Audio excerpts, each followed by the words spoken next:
Hello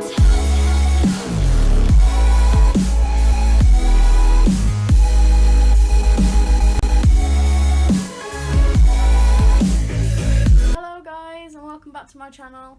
You might be wondering why my lighting's like this. It's because today we're going to be doing a Halloween related video about killer clowns. So in with the time. So I'm going to put a disclaimer in here.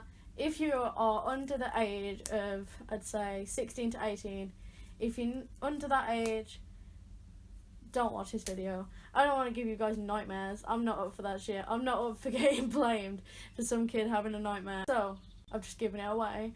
We are talking about John Wayne Gacy, also known as a killer clown. Or clown killer. Whatever.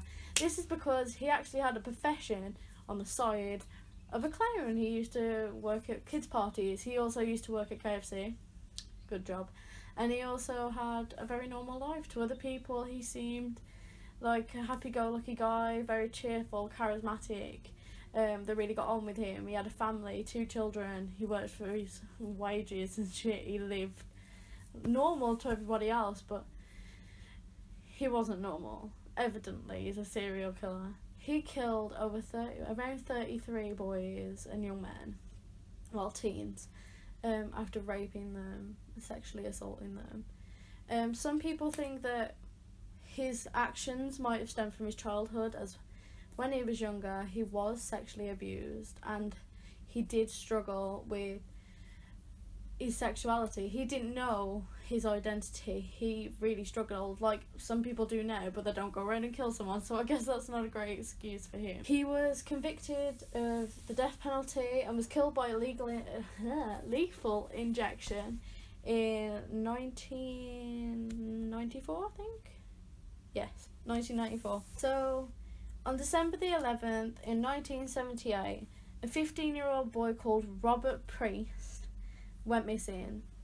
So, alarm bells rang, and it was last reported seen by his mother at the store he worked at, and that was the same place where he met Gacy. Then on the 22nd, the police searched Gacy's house, and found evidence of numerous attacks. So they'd gone looking for this boy, and because the last place he was seen was with Gacy, they went to his house and they found more than just the boy.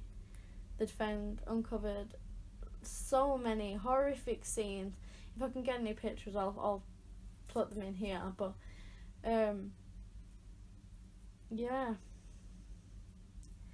And that's when they found out that he'd actually, over the years, been killing young boys and men, and had accumulated a number of 33, which is disgusting. He said that he would lure his victims by saying they can do some construction work, would capture them, sexually assault them, and strangle them to death. But when he killed them, he'd dress as the clown. The clown was referred to as Pongo. His name was Pongo the Clown, and when he raped and killed the boys, he would dress up as Pongo. It's also almost like he could separate himself from what he was doing by being Pongo. So instead of, is it Pogo or Pongo? It's Pogo, shit. So Pogo the Clown. No, I don't do clowns, so fuck that shit. But it's almost like he had a dual identity. Like, this clown was the killer and he was somebody else. He could extract himself in the situation, which doesn't make it right, and I'm never going to defend a serial killer. But how mad is that? Like, no thank you. Imagine being a young boy, just going to get a job, like, oh sure, let's go talk to this guy if I get a job, and then him going, oh, just come back to my place. Him attacking you, sexually assaulting you, and strangling you dressed as a clown. How much would you shit yourself? I would shit myself. Literally shit myself. But hey, it's Halloween. This is the stuff you're talking about. So, when he was in prison, it didn't take long, when he was being convicted, it didn't take long for them to decide what was going to happen. He also became known as the most vicious serial killer in American history. He was imprisoned in a correctional centre for about near enough half a decade and a half, before he was actually put on death row and he was killed by lethal injection. During this time, despite the fact he'd actually confessed to his crimes, he was trying to retract it. He was like, he made a burst of 12-minute videos, like recordings of him trying to state his innocence, even though he was obviously guilty. Like, you couldn't get any more guilty than a policeman coming to your house and finding all this fucking shit in your evidence and shit in your room. How the fuck would you get away with that? Do you know what I mean? But it makes me wonder, did his wife know? Did she know? Because if it's in his house, he's obviously gonna know. Like, how would you not notice that shit? Why the fuck would you still be in him? I wouldn't know, be like, bye bitch. See you later. Well, yeah, to be fair, he was a serial killer. Death might have happened. Oh well. Not oh well.